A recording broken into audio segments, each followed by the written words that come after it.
बरेली में पैनी नजर सामाजिक संस्था सबका हक ऑर्गेनाइजेशन एवं मानवाधिकार एवं न्याय सुरक्षा प्रहरी द्वारा संयुक्त रूप से चीफ जस्टिस ऑफ इंडिया को संबोधित एक ज्ञापन बरेली जिलाधिकारी को सौंपा गया। ज्ञापन देते हुए चुनावों में ईवीएम को बैन कर बैलेट पेपर से चुनाव कराने की मांग की गई।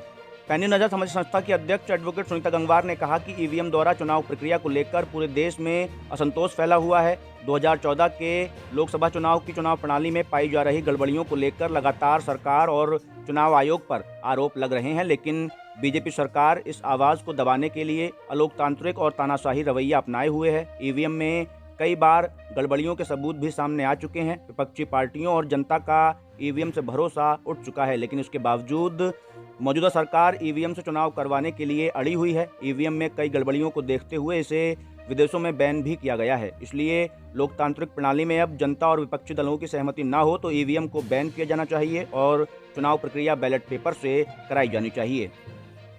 आज ये पैनी नज़र सामाजिक संस्था की अध्यक्षता में कई संस्थाएं हैं यहाँ पर आई हुई हैं जो ईवीएम हटाने के लिए, ईवीएम को बैन करने के लिए इस मुहिम में हम लोग निकले हैं कि ईवीएम से चुनाव नहीं कराया जाना चाहिए, क्योंकि 2014 से लगातार ईवीएम में गड़बड़ी पाई जा रही है, लगातार आवाज़ उठाई जा रही है, विपक्षी पार्टियां उठा रही हैं और जनता भी आवाज़ उठा रही है, वकील भी आवाज़ उठा रहे हैं, लेकिन इस आवाज़ को सरकार लगातार दबा रही है। और आज ये आवाज़ जो है अब सरकार नहीं दबा सकती, क्योंकि अब चरम सीमा पार कर चुकी है।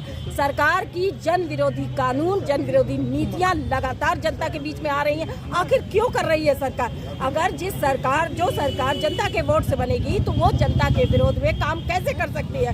लेकिन बीजेपी सरकार लगातार जनता के विरोध में काम कर रही है, जनता के विरुद्ध कानून बना। आज देखिए किसान धरने पर बैठे, जो किसान 2 साल पहले 13 महीने बैठकर 700 किसानों की शहादत दे चुके हैं, वो किसानों को आज दोबारा फिर क्यों बैठना पड़ गया?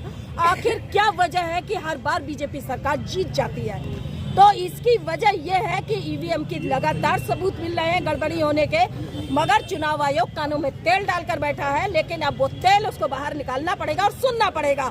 चुनाव आयोग एक जनता का नौकर है, जनता का मालिक नहीं है। इस देश में जनता, जहां लोकतंत्र होता है वहां जनता सर्वोपरि है, और जनता के फैसले के विरुद्ध काम करना, लोकतंत्र के विरुद्ध काम करना। आज ये मांग हम honourable chief justice of India को दे रहे हैं। जो न्यायपालिका होती है वो लोकतंत्र की रक्षक होती है, उसके ऊपर जिम्मेदारी लोकतंत्र की होती है, और इस तरह से गड़बड़ी करके चुनाव जीतना लोकतंत्र को खत्म करने के बराबर।